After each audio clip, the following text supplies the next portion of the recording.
नमस्कार, बहुत स्वागत है आपका। प्राइम डिबेट देख रहे हैं आप, आपके साथ मैं जेपी शर्मा। पिछले कई दिनों से नीट जेईई को लेकर विवाद छिड़ा हुआ है। विवाद कोर्ट के गलियारों तक भी पहुंचा और 2 दिन से चौक चौराहों तक भी पसरा हुआ है। राजनीतिक वार पलटवार तेज हैं। इस तरह के मामलों को लेकर एक नज़रिया ये भी है कि इस विवाद का, ऐसे दूसरे विवादों का और इस तरह के संभावित विवादों का जो कि आने वाले वक्त में हमारे सामने आ सकते हैं, उनका हल ना अदालतों से निकलेगा ना राजनीतिक दलों के एजेंडे से। ये कोरोना के बाद के न्यू नॉर्मल को समझने, उसको अपनाने और उसके हिसाब से ज़िंदगी को ढालने से संभव होगा। इस न्यू नॉर्मल में रोज़मर्रा की ज़िंदगी में ज़रूरी बदलाव शामिल हैं। इस न्यू नॉर्मल में तकनीक का जीवन में और अधिक स्थान पा लेना शामिल है। इस न्यू नॉर्मल में सरकारों का नया विज़न शामिल है जो ये अनुभव कर सकता हो कि कोरोना जैसी चुनौतियों को जीवन का स्थायी अंग मानकर हमें अपने नागरिकों की नॉर्मल लाइफ कैसे सुनिश्चित करनी होगी। जीवन के और समाज के अलग अलग क्षेत्रों में हम अनायास ही कैसे इस न्यू नॉर्मल की तरफ बढ़ रहे हैं और हमें किन सावधानियों के साथ आगे बढ़ना है। आज इस पर चर्चा होगी प्राइम डिबेट में, इन सवालों के जरिए कि कोरोना काल के न्यू नॉर्मल की चुनौतियों से कितना कदम से कदम मिला पाए हैं हम। कोरोना के दिए सबक कैसे बदल रहे हैं, कैसे बदलेंगे इंसानी जिंदगी को।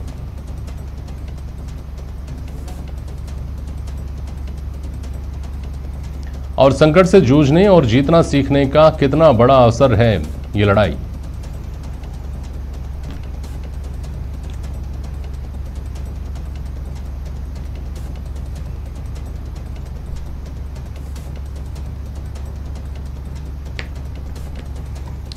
हमारे साथ आज डॉक्टर भरत सारण साहब जुड़े हुए हैं बाड़मेर से।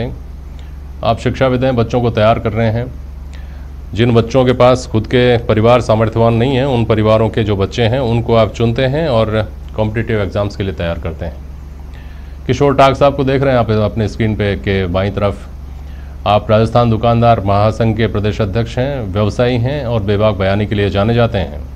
रतन बिश्नोई जी हैं, समाजशास्त्री हैं, रिटायर्ड ब्यूरोक्रेट हैं और आप भी बच्चों को प्रतियोगी परीक्षाओं के लिए तैयार करते हैं।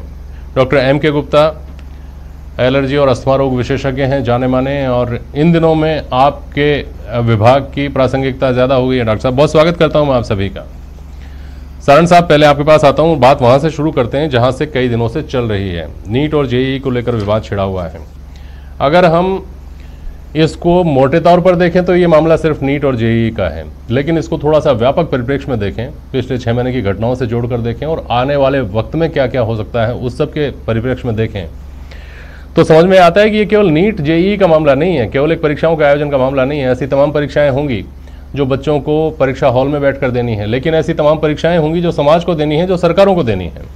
उस लिहाज से इस न्यू नॉर्मल की चुनौतियों को कैसे देखा जाए। डॉक्टर भरत सारण। विशेष रूप से सर, हम जो डिबेट कर रहे हैं कोरोना के दौर में, बहुत सारी बातें वक्त के साथ तेज़ी से बदल रही है और हमको उसके लिए तैयार होना पड़ेगा। मैं सबसे पहले एजुकेशन पे आऊँगा। सबसे ज़्यादा प्रभावित कोरोना में अब तक हुआ है तो वो सेक्टर है एजुकेशन। स्कूलें बंद हैं, कॉलेज की एजुकेशन बंद है, परीक्षाएँ डिले हुई है, उनकी डेटें चेंज हो रही है।